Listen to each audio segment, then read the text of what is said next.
سلاورس كاك هنر أحوالك شونا باشيت سلاورس سلام كاك مكي كاك هنر چی پید بلين هندك پید دلين هنر آغا شيتني آغاي دولا مريكان هنك پید دلين فرمانده هنر كام ناوت پید خوشه بانگل بكين والله كاك مكي جانا بخوم بابيري من أصحى باب رشيد غير كراجوري أصحى غير أما باب بالباب رئيس عشيرة دولة مرياب وينا بله وش بعدين استنى معايا أصحى غشنا معايا أجر بقانون بي بحمو رفي عشائري بي أمين كري رشيد غير أمين ده بناي بايخو بناي بابيري خوك سابكم أمين كري أصحى شيتنا كري رشيد غير سروتي هوزي عشيرتي دولة مريم يعني بيت باشا وقت سرق عشيرات بانك وقت فرمان دار هنا أسعد شدني أمان سروكي هوزي عشيرتي دولة مريم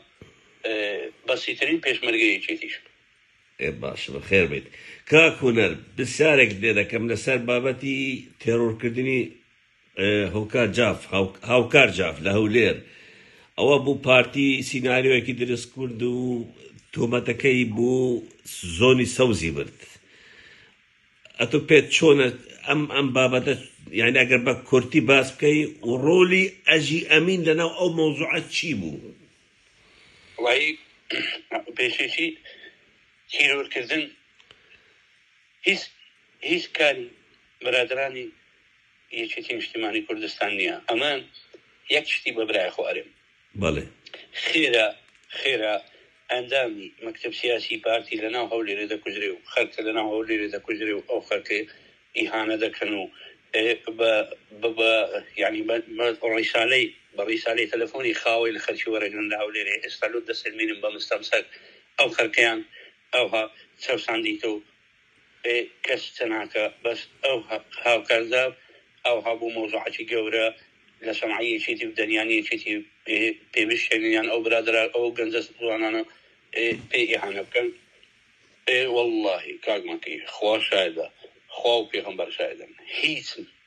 قيوندي بوسي برادرانا ونيا أجر كاغو هابا أجر كاغ لشكرا أجر كاغ كارزانا أو برادرا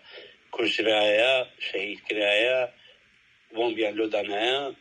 أجي أمينة سيبانا ويسيا زرشاد يوسفا هيت بيوندي برادراني يشتين اجتماعي كردستان ونيا بس أو أجيا أو هندا إنسان شي ساقطها يعني همو سيناريو يشي دكا بس أو برادراني ليرة دور بكرينو لبوستا كان يعني فيلميان لو درس كان يعني إيش شو كان بخو أو أجيا أو مسرورة يعني بوين سرطان لو كردستاني باشا أجي أمين أو دستي درولا أو ليرك قناعات بمسرور وبويسي أو أنا بككاركي أو جورا لا أو لير أجام بدن بابا أو أنا هم كويلنا أجر مسرور أجر أجي أمينة هم كويلنا أو أنا عبد المأمور أو أنا يعازي لإسرائيل ورجل أو إشلو إسرائيل كان إشلو أمريكا كان إشلو أنا كان كلام في همو عالم أجر خل جرينا ده أو دزاني سفارة أمريكي لشدرا بلام يكتيش بيوندي لقال أمريكا كانها يكتيش بيوندي لقال أمريكا كانها خو هاد بارتي نيتي أنا ما بس مانية بس بارتي أم بس يشتي أو أنا وكو حزب علاقة عندك أمريكا كان هي بس شخص شو شيء أجي أميني عندنا لخو إيش لسه إيراني أكا فوزاين أنا إيراني درستك شو شيء إيراني درستك باشا كذا تواني أجي أميني بقري له هوليري كذا تواني يعني بيوندي كاني يكتيش لقال وقت بارتي لقال وقت خمان هم مندزانين ولقال أمريكا كان هنا وشتكي آسيا وخلقش يعني بيوندي لقال أمريكا بخراب نابنا والراس بلام أو إسرائيل شد زوجة باس إسرائيل ذكي إسرائيل كوا بارتي بيوندي لقال إسرائيل هي لو كاغمكي هم عالم نزاني مقرية وإسرائيل برامبري فندق ديفان أو فندق خانزادة أو بري هم مقر إسرائيلنا لو بات هاتونا هم عالم خارج كردستان ناتون نازاني بارتي بيني دقا إسرائيل كوا جولة كي لهوليرنا يعني إسرائيل وك حكمات وك رخراوي خير خوازي وك دزقاي هوالقري وك شي يعني من أما تيرا والله أمان زور زار دمديتن كوكاتي كلاوليربون ئیشی وانسی خوڕی و هەواڵگریە. ئەی ئەژی ئەمین چ پەیوەندێکی بەو شتانە هەیە تو کاڵێ ئەژی ئەمین بۆ ئیسرائیلیش دەکەن ئەژی ئەمین لە دەوڵەتینە دەوروبەر وەکو يعني أوك لي هاتيا وكو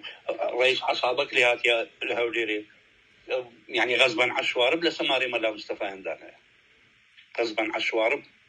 أجي أصلا بخود نبي بيبرين أجي بيبرين سلمان بوستا يعني أجي بيوندي با دزگای هەواڵگری ئەقلیمی هەیە و ئەوان فەرزیان کردووە لەسەر پارتیکە لە هەولێر بمێنێ ئەمە بەستەوەیە وەک چ دەستگایەک بۆ نمونە حەزەکەی بزانین وەک ئێران دەستگایەکە کاکە ئێران لە چێ ئەژی ئەمین ئەو فۆرزای لە ئێران دەست کردیا ئەژی ئەمین ئەو ئیشانە دەکا باشە یەک سوال لێکم ڕاستە ئەژی ئەمین کە لەگەڵ ئێران نەبێ لەگەڵ کێ حەزەکەی ناوی دەوڵەتە کامن بوو کام هەواڵگەری ئیش دەکا ئەژی والله کاک مەکەی ئەوەی ئەمە بزانین ئەوەی ئەمان بەخۆم دژمنی ئەژی ئەمینیمە ئەوەی ئەمن لەسەر ئیشم کردوی إسرائيل دعمج باشا وغصبا عشوار بشي لويدانايا يعني بيواني لقال مخابرات إسرائيلية هيا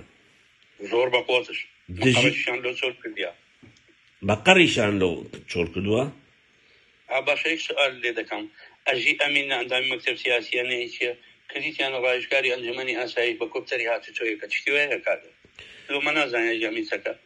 دقة بدقة تيخوي هر دقري دادني من هم شتي باشا فيديوكم بو هاتبو هندك وينا بوتونارد او شوينك هي هوليرا من نمزاين هروازه نفتيه وقتي خو مقري لوايدو او مقر لواي انغواسو اسال رجال تعمير كرنودان لو تعميره كانوا ستافه شي ايش دكا جو مهندسي دكدان ستافه شي شكلو يعني تعمير كرديتو يك زارش بخوي زاري سويتنا ومقري سياره كان بيشي خوشون بخوي بكوبتري شوي تماشيان كده بزان سيش لي كان لوي هاتيا اما هم شتشي دزاري يعني دقيقه بارقاي اجي اميني يا كي يعني متين قشتم بخوي او مقره مكي او مقره يخزوري ازي اميني بو محمد رشيد كي انا زال نايتي والله غلط نكربي بله يعني سول كده انا اجي اميني اجي امين لوي لا هروازنا وتاي لوي ايش اكا لسر فوزاي درس بكا لسر برادرالي تيو لسر إيراني ولسر أنا ميتي تركيش بهم هاوكارية كا إسرائيل هاوكارية كا هم هاوكارية كان بله يعني تولي هما هنجي هيا لقال ميتي تركي وإسرائيل أوش بلان بشكو أو هبا هنجي أو كاري أجي أمين دكا لصالحي قضية كردي دابه چوكا دولة أمان جيب دبراي خود أمان كبراي عشائري ما بس أمان أو كبراي دشمنه شي شخصي أو كبراي ما يعني أو كبراي هموش تشيدك بخوي هتا لإيراني بو أو فيديو كان همو ديار تدري وتناري وتدك استا من هذاك يقوريا من هذاك يعني بقوتري كده دولتي بشتي قلتينا أو مقرش باش ديزاين صدقه بخوش الى ديوان دمينيتو هوتيل ديوان لهوتيل ديوان دمينيت الهوتيل ديوان دمينيتو عميده شي باراستن شي دغيا همو هاوكاري شي دكا مثلا استاول لونمونا او كابرا مثلا خلشي هوليرينيا يا خلشي سورانيا يا خلشي دوچينيا عميده چندگه دانا ناويتيا بله استچندر متيتچندر او هاوكاري لو دكا وفرانا أجنا أجي أمين شيء بين سيارة لدوب الرقم يامبيونا بيكا ماكي كم سؤال لتوكم بله كاك هنا السوباسياتات كم من حس كرزيلات عم باغفين لوقت ما هندد دستوري دتما عمد الصالوني دا جارك برنامج كدور درش السر ناكوكين دولاماليا و بنامالا مالا مصطفى ومسعود بارزاني آفين اتزارب تقلق زانيارير سربيت اشتهين السوباسياتات كم بوفيت شاك بكتني او وقت تداما عزيزي كاك ماكي ومن حزا كم يكتشتري بزاني اري اجي امينو نمسلو لكو نكسك نتواني نوماري يشيتي الاجتماعي كردستان بوسلو كي استهمانا تيك بدا بۆ برادرانی کە ئێستا حکومەکەن وەرە لە نێزیک بیان بینە من دیتی تەما من هەموو لە نێزیک دیتینە والله وبالله وتالله والله خۆشایەدە کاک مەکی والله گەنجێ محترم گەنجێ سپۆرت والله وبالله يعني ئێستا خەرک زۆر بۆن مرتاحە کاکە ئەتو بەس ئەم یەک سوال لە برای خۆدەکەم مسعود بارزاني ملا مصطفى اوانا درين اما شيخين وطريقه اسلاميه ونظام تشينه ابو تشيتوي بين كردستان سوكاتيه بهم شيء هاي بكا بخوز انسان وشي سوق بابكار نيني سيكت لسه رسم مكان بس ابو تشيتو سلوكي الروحي بارتي ديمقراطي كردستان كاكونا من تماشيك كاك مكي خلاص اخر ورقه بدستي بارتي رزين سبي ببيت ابو تشيتو يعني كسك اقل دنياي اخلاقي هبي كسك توكاتي بآيني بيروز بكا بقرآن وبخوا وبيغمبرا بكا او هايا زبرو تماشي مسعود بارزاني وكركاني كو تماشي سروچه مشكا همو تشتكي لسليماني او اشتاني اشي فاحشي ليك هموي دايق بله كاك هنر اما بابدك من اللایفه افشم از لسر آفم از سپاسیاتت کم دست خوشیلتت کم و حتی جارا قدیم گینه کدو سپاس بده کاک هنر Baraj. Srčava.